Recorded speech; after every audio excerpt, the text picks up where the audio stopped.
எல்லோரும் எப்படி இருக்கீங்க? நல்லா இருப்பீங்கன்னு நினைக்கிறேன். இதுவும் ஒரு ட்ராவல் விலாக் தாங்க.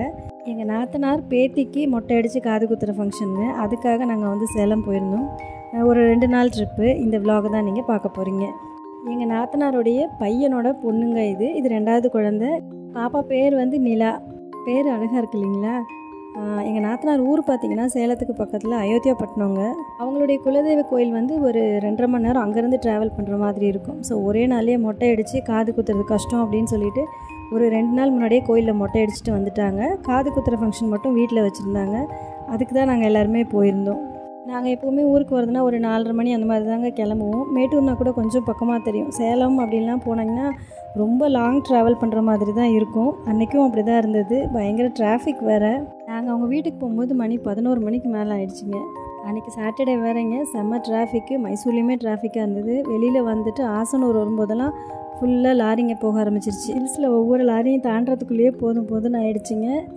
சரி, பண்ணாரி கோவில் பார்ப்போம், கூட்டமாக இருந்தால் வெளியில் நின்று சாமி கும்பிட்டுட்டு வந்துடலாம் அப்படின்னு தாங்க போனோம். நாங்கள் நினச்ச மாதிரி அங்கேயுமே வந்து செம கூட்டம். சாமிக்கு முன்னாடி நின்று அப்படியே கும்பிட்டுட்டு வந்துட்டோம்.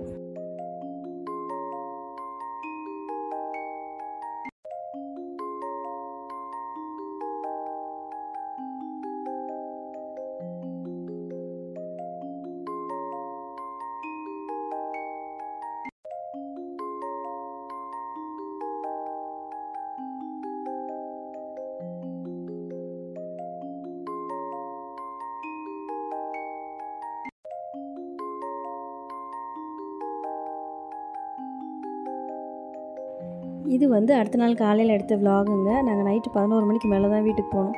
சரி, நிறைய பேர் இருக்காங்க, காலையில் கிளம்பி வர முடியாது அப்படின்னு சொல்லிட்டு ரூமில் போய் ஸ்டே பண்ணிவிட்டு காலையில் எழுந்திரிச்சு இங்கே வந்தோம். காலையில் வந்து ஒரு 20-25 பேருக்கு தாங்க. நைட்லேருந்தே சாப்பாடு வந்து வெளியில் சொல்லிட்டோம். இது வந்து பாப்பாவுக்கு அவங்க குலதெய்வ கோயிலில் மொட்டை அடிச்சது.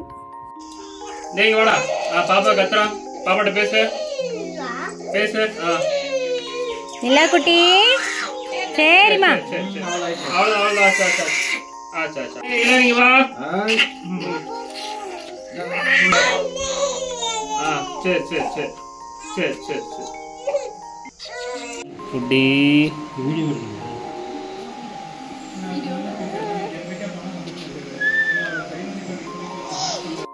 காலையில் வந்து நாங்கள் எல்லாருமே வெட்டியாக தாங்க இருந்தோம். எந்த வேலையும் இல்லை.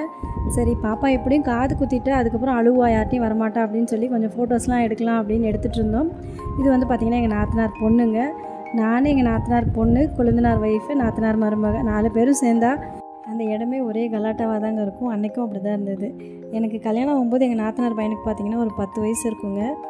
என் தம்பி மாதிரி தான் அவனும். வாடா போடா இல்லை அவனை பேர் சொல்லி அப்படி தான் கூப்பிடுவேன்.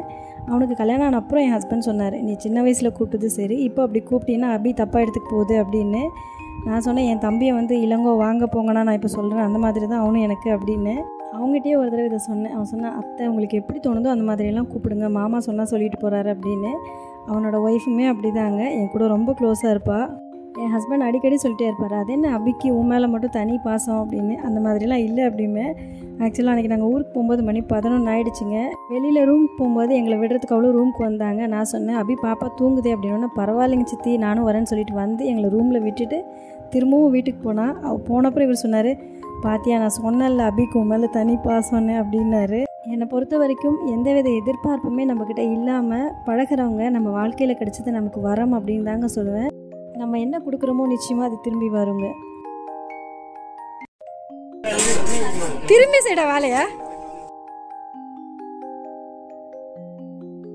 யாரா அந்த பையன்? யாரா அந்த பையன்? சூப்பர். பாடுறா மொட்டையா டே.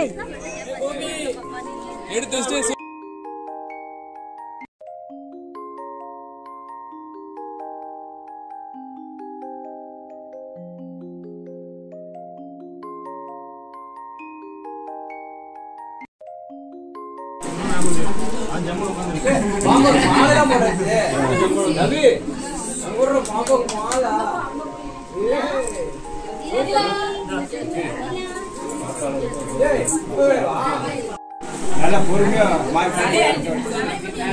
ரொம்ப பிடிச்சல லைட்டா இந்த காது சின்ன கதை கண்டா பாத்துடா வேற இருக்கு கொஞ்சம் வெளியில இலண்டா அல்வா போறான் இலண்டா அல்வா நீ மாத்தி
இங்க பாருங்க இங்க பாருங்க ஏய் நிலா நீங்க கொடுத்துட்டு அப்புறம்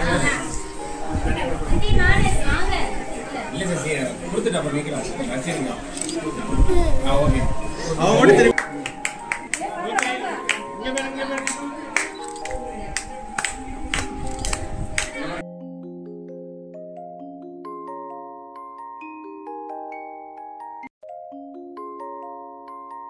பச்சரி கூட குழம்பு கூட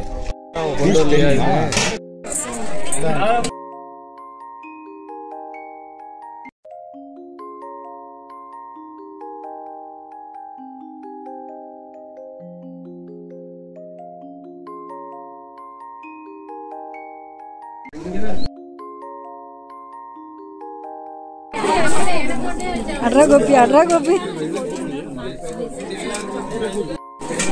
அடிச்சுக்க அடிச்சு. இது பார்த்தீங்கன்னா நிலாக்குட்டிக்கு காது குத்தி முடிச்ச அப்புறம் அவங்க அண்ணன் இவன் ஏன்டா பாப்பாவுக்கு மட்டும் குத்துனாங்க, உனக்கும் குத்தி ஒரு வளையம் போடுறேன் இரு அப்படின்னு நான் சொன்ன உடனே நீட்டாக உட்காந்து காமிச்சாங்க. ஃபஸ்ட்டு காதில் சந்தனம் வச்சேன், அப்புறம் குங்குமம் வச்சேன். அப்பயும் உட்காந்துருந்தான். அந்த பின் எடுங்க குத்தலாம் அப்படின்னோடனே எந்திரிச்சு ஓடிட்டான். அன்னைக்கு இத்தனை நாள் எங்களுக்கு இப்படி தாங்க போச்சு. ஐயோ அதுக்குள்ளே முடிஞ்சிருச்சு அப்படிங்கிற மாதிரி இருந்தது. அடுத்த நாள் வந்து சித்ரா பௌர்ணமி. நாங்கள் வந்து எங்களோட குலதெய்வம் கோயிலுக்கு போகலாம் அப்படின்னு முடிவு பண்ணியிருந்தோம். அதை நான் உங்களுக்கு நெக்ஸ்ட் vlogல போஸ்ட் பண்ணுறேன். இந்த வீடியோவை என்னோட சேர்ந்து நீங்களும் பார்த்து என்ஜாய் பண்ணியிருப்பீங்க அப்படின்னு நினைக்கிறேன். எப்பவும் சொல்கிறதாங்க, இந்த வீடியோ பிடிச்சிருந்தா வீடியோக்கு ஒரு லைக் கொடுங்க, கமெண்ட் பண்ணுங்கள். நம்ம சேனலை ஃபஸ்ட் டைம் பார்க்குறவங்க மறக்காமல் சப்ஸ்கிரைப் பண்ணுங்கள். தேங்க்யூ ஃபார் வாட்சிங். பாய்.